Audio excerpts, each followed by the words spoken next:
Guerra entre Rússia e Ucrânia está entrando num novo momento? Pois é, a Rússia muda os seus objetivos iniciais, pelo menos aparentemente, e a Ucrânia está partindo para cima, inclusive de posições da Crimeia. A Rússia garante que não vai respeitar o teto ao preço do petróleo, o que pode colocar em risco ainda mais a economia mundial. O Ocidente volta a se militarizar depois de aumento dos gastos americanos, aumento dos gastos da União Europeia. Agora há a promessa de uma defesa conjunta de Japão, Itália e Reino Unido para desenvolvimento de um caça de última geração, enquanto os Estados Unidos também expande um pouquinho ali as suas alianças geopolíticas, querendo fazer aliança com a União Africana. O que está rolando? Para finalizar também, a gente falar um pouquinho sobre uma possível reunião que aconteceu entre Rússia e Estados Unidos, novamente no território da Turquia, e a possibilidade de o Castilho, na verdade, estar sobre efeito de entorpecentes. Por isso que ele tentou dar o golpe sem realmente dar um golpe, e inclusive com apoio de parte da população peruana. Se vocês querem entender um pouco mais do que eu estou falando, e muito mais também sobre geografia, geopolítica, atualidades, política, polêmicas, enfim, tudo para você se manter sempre bem atualizado, já se inscreve no canal, deixa seu like, compartilha esse vídeo, que eu, professor Ricardo, conto muito com a sua ajuda. Belezinha? Pessoal, para quem não me segue no Instagram ainda, hein? @prof_Ricardo Marcílio, que lá eu sempre posto notícias, atualidades e tal, acho que é super importante.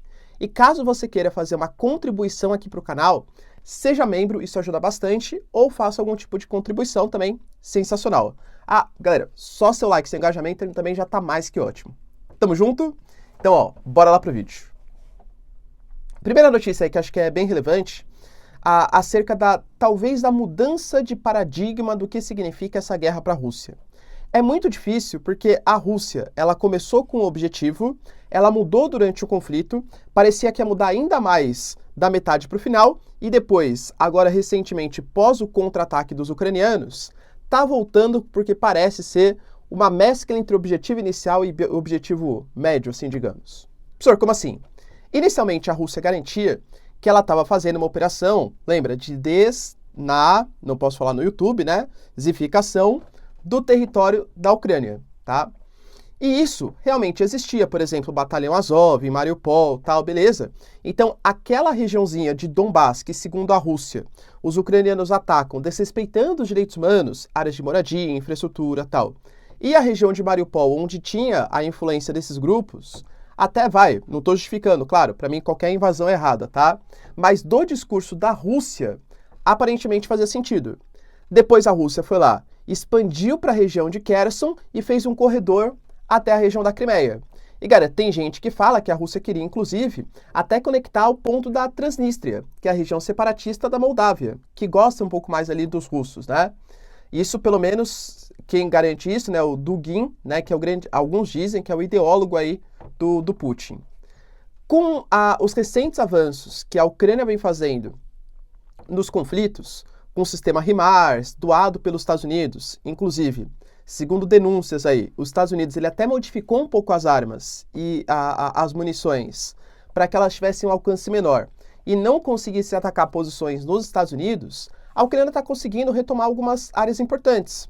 Por exemplo, Liman, que é um território ali mais próximo da região leste da Ucrânia, e principalmente Kherson. Pô, galera, a margem a leste do rio Dnipro, o que a gente conhece é o oeste da Ucrânia, já está praticamente reconquistado pelos ucranianos. Os russos abandonaram aquela área, tá? O que vem sendo feito nas últimas semanas é que a Rússia está novamente concentrando seus ataques no leste, na região de Donbás, principalmente, tá? E aí eu cito para vocês tanto a região de Bakhmut, tá? Quanto também a região de Liman, que foi recentemente conquistada pelos ucranianos. Será isso uma volta aos objetivos iniciais? A Rússia estaria abrindo mão um pouco dos seus territórios? O que vai acontecer, por exemplo, penso eu, tá? Estou especulando aqui, que Donbás e a região de Zaporísia, a Rússia não vai querer abrir mão. Agora, a região, por exemplo, de Kherson, não sei, galera. A região da Crimeia também acho que a Rússia também não, tá? Mas será que Kherson vai ser devolvida ali para os ucranianos? Talvez de bom grado, pelos russos? Talvez isso seja difícil, porque isso ferra um pouco o corredor que conecta a Rússia à Crimeia, que também é um objetivo bem importante dos russos. Mas os ataques estão se concentrando mais na porção ali a leste. Lembrando que o Peskov também garantiu que a Rússia vai ter que dobrar um pouco as suas atenções até em territórios que já foram conquistados, como, por exemplo, a Crimeia, desde 2014. Segundo o Peskov, o serviço de inteligência da Rússia, se bem que generais ucranianos também já falaram, tá? E o próprio Zelensky já garantiu. Eles querem reconquistar a Crimeia. Não existe fim da guerra, segundo o Zelensky, se a Crimeia tiver sob domínio dos russos. Recentemente, uma série de ataques com drones. A Rússia geralmente ataca infraestrutura e a Ucrânia ataca com drones, né? São esses os ataques mais recentes feitos pelos dois países, que abalou as estruturas, atacou navios, por exemplo, o porto de Sebastopol, por exemplo, que é uma parte super importante militar da Rússia. Teve ali atacaram drones que estavam vindo do território ucraniano, informantes, por exemplo, no território da Crimeia, foram presos pelos russos. Então a Ucrânia, com a sua logística e com a ajuda do mundo ocidental, vem conseguindo colocar pelo menos um certo respeito por parte dos russos, com medo de perder o território conquistado da Crimeia. E aí, quem vai ficar com a Crimeia no final das contas? Deixa aí nos comentários, quero saber sua opinião, tá bom? Outro ponto importante que rolou está relacionado ao expansionismo dos gastos militares. A gente já discutiu isso em vídeos passados. A União Europeia prometeu aumentar até 2025, o Borrell, né, garantiu, em 70 bilhões de euros os seus gastos militares. Não quer ficar só dependendo tanto assim da OTAN e quer reforçar suas próprias posições, o seu próprio hard power. E os Estados Unidos vão aumentar, segundo proposta do próprio Congresso, em 8% do seu orçamento militar, chegando em 4,5 trilhões de reais. Cara, é muita coisa, é muito gasto militar, tá?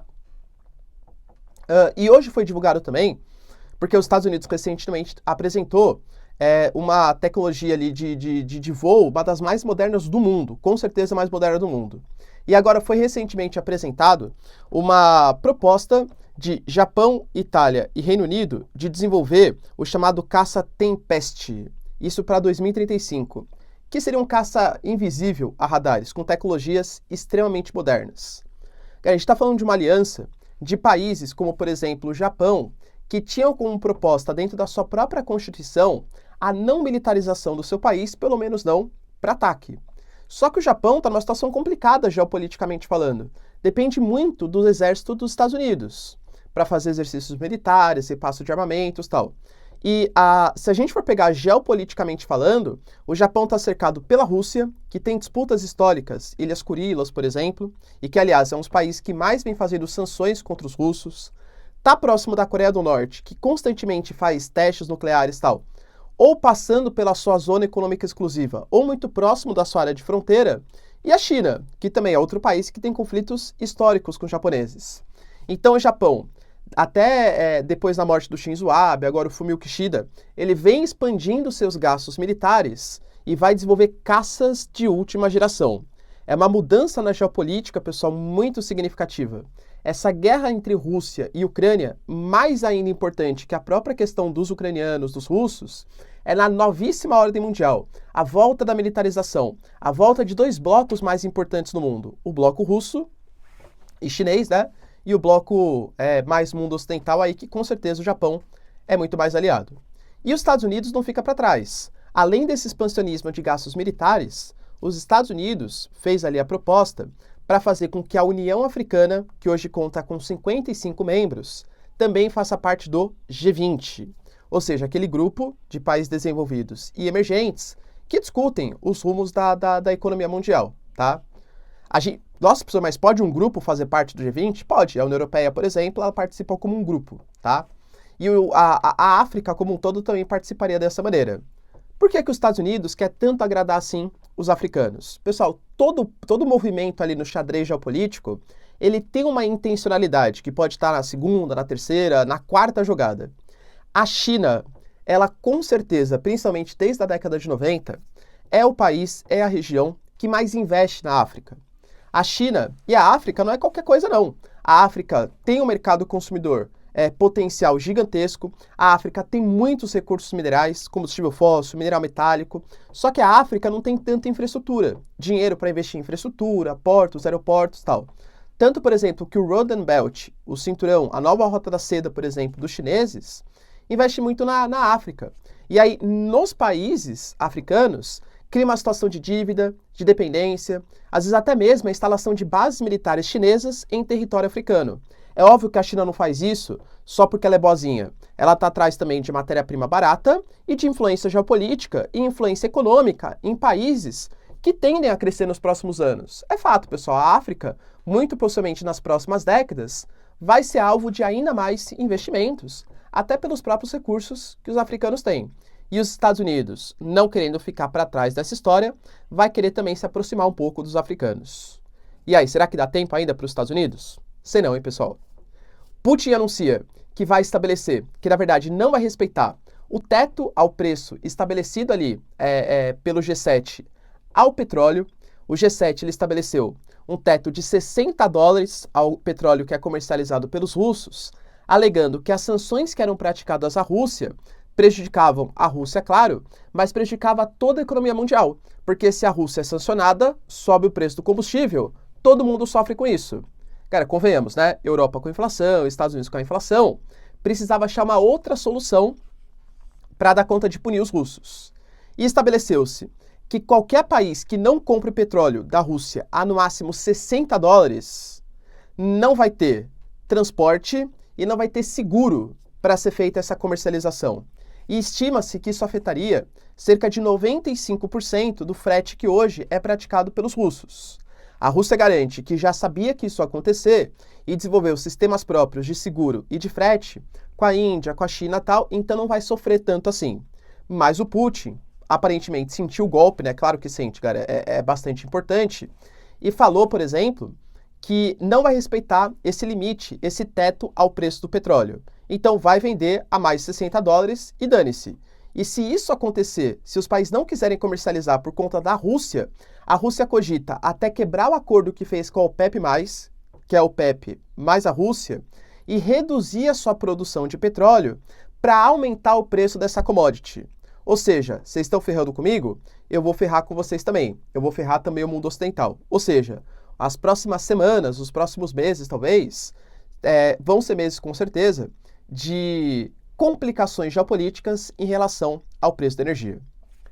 Rolou também, pessoal, uma reunião, quase que às portas fechadas, né? Pouca gente soube. A agência TASS russa e outras agências também noticiaram, mas sem muito alarde, uma reunião feita entre Rússia e Estados Unidos.